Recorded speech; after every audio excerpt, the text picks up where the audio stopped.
Chapter 6.2, Solving Systems of Equations Using Substitution. If you don't enjoy graphing, this is going to work well for you. You can use algebra to solve systems of equations. The objective for this lesson is to solve systems using substitution. All right, example 1, we are going to solve this system. They ask you to use substitution. And if you'll think about substitution, a substitution is where you take something out and you put something else in. So I know that y equals 3x in the top equation, so I'm going to replace the y in the bottom equation with that. So instead of x plus y, we're going to do x plus 3x equals negative 32. And I can combine these like terms, and I get 4x equals negative 32. Then I just solve that equation by dividing both sides by 4, and I get x equals negative 8. Now, I have to have two answers for a system of equations, so I know my x-coordinate is negative 8. I don't know what my y-coordinate is, but I can take that and plug it back in up top. Since y equals 3x, then I'm going to replace the x with negative 8, and I get y equals negative 24. And negative 8, negative 24 is my answer. All right, guided practice number 1. I want you to do this right here by yourself.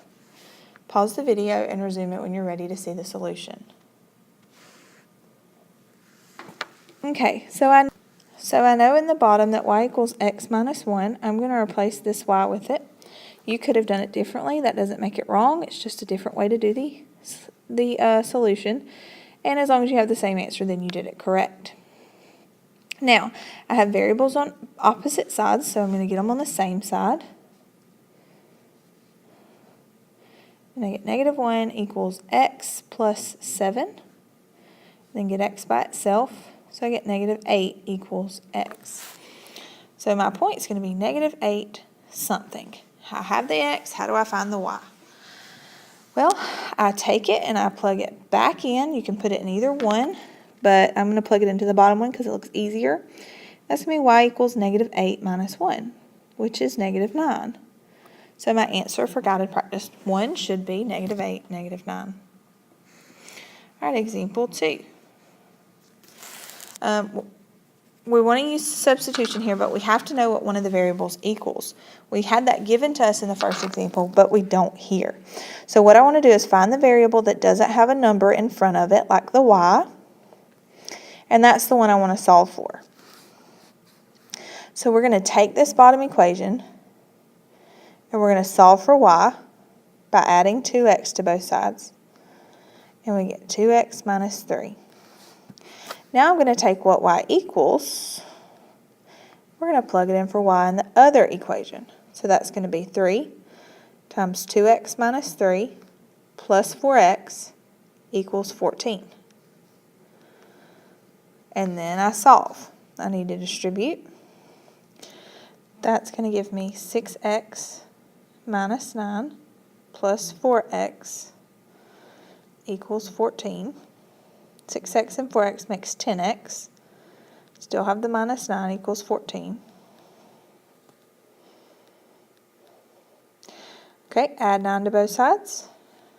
We get 10x equals 23. Divide both sides by 10 and we get a decimal. Calm down, it's not a big deal. And x is 2.3. Which means my x-coordinate of my point is going to be 2.3.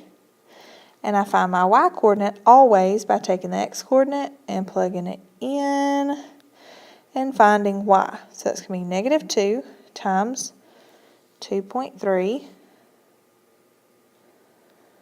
plus y equals negative 3. And I want you to solve that for y, and you should get y equals 1.6. And that's your answer. All right, guided practice number 2. What you're going to do first is you are going to solve for x, because x doesn't have a coefficient, and you get x equals negative 3y minus 7. And then I want you to take that and plug it in for x in the top equation. So you get 6y plus 5 times negative 3y minus 7 equals 8. You're going to distribute the 5. So you get 6y minus 15y minus 35 equals 8. That's negative 9y minus 35 equals 8. Add 35 to both sides and you get negative 9y equals 43. Divide both sides by negative 9.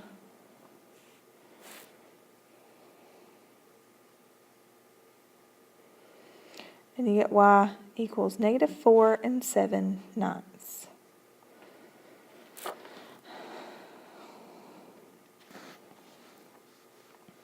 And when you plug that in for y, you should get 7 1/3 out for x, and that's your final answer. You have to show all of your work to receive credit on guided practice though, so don't just write down what I have, finish the work. Okay, example 3, using a system of equations. We're going to have a word problem and we're going to write a system of equations for it. A snack bar sells 2 sizes of snack packs. A large snack pack is $5 and a small snack pack is $3. In one day, the snack bar sold 60 snack packs for a total of $2.20. How many small snack packs did the snack bar sell? So, what we know is that they have a total of 60 snack packs sold. So the X, or let's call it the L for the large snack pack, plus the small, so L plus S is 60 total, and then $5 per large plus $3 per small is $2.20 total. Now we're going to take our system, we're going to solve for one of the variables, and then we are going to plug it in for the other. The easier one to solve for would be this one, so we're going to move the S to the right hand side and we get L equals 60 minus S. Then we're going to take that and we're going to plug it in for L in the other equation.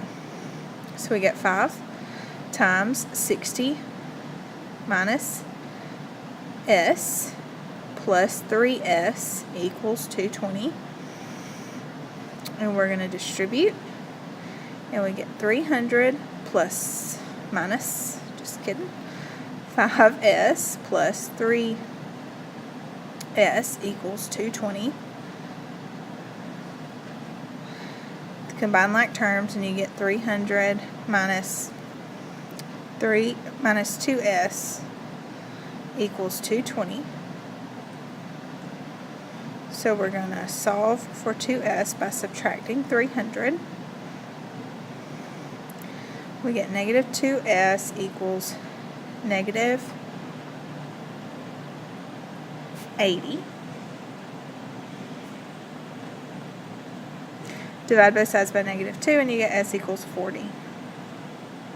And then we're going to take that, we're going to put it back in up there, and we get that L equals 20. So they sold 20 large snack packs and 40 small snack packs.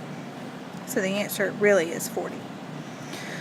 Alright, pause the video, do guided practice number 3 on your own, and then resume the video and you're ready to see the answer.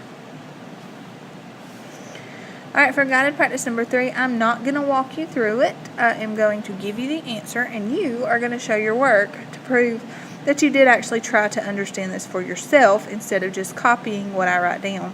So how many new games did you rent? You rented 5. Now you do all the work to show that you got 5. Alright, example 4, last example. We are going to solve infinitely many and no solution systems. So what I'm going to do is take what x equals here, and we're going to plug it in for x. So I get 3.5 times negative 2y plus 4 plus 7y equals 14. Distribute the 3.5 and we get negative 7.5y plus 3.5 times 4 is 14. Plus 7y equals 14. And then I have, That's not negative 7.5, that's negative 7. Then I have negative 7y plus 7y, and that cancels, and I get 14 equals 14, which is always true. So when you get something that's always true, your answer used to be all real numbers when you had one variable, but now it's going to be infinitely many because it's really only all of the points on the line, and I can't say all real numbers, so I'm going to say infinitely many solutions because it's a bunch, more than I can list, but it's not all of them. Alright, in B, we are going to take what y equals in the top equation, and we're going to place it for y in the bottom. So we get 3x minus 11 instead of y, minus another 3x equals negative 13. Well, 3x minus 3x goes away, and I get negative 11 equals negative 13, which is never true. So this answer is no solution.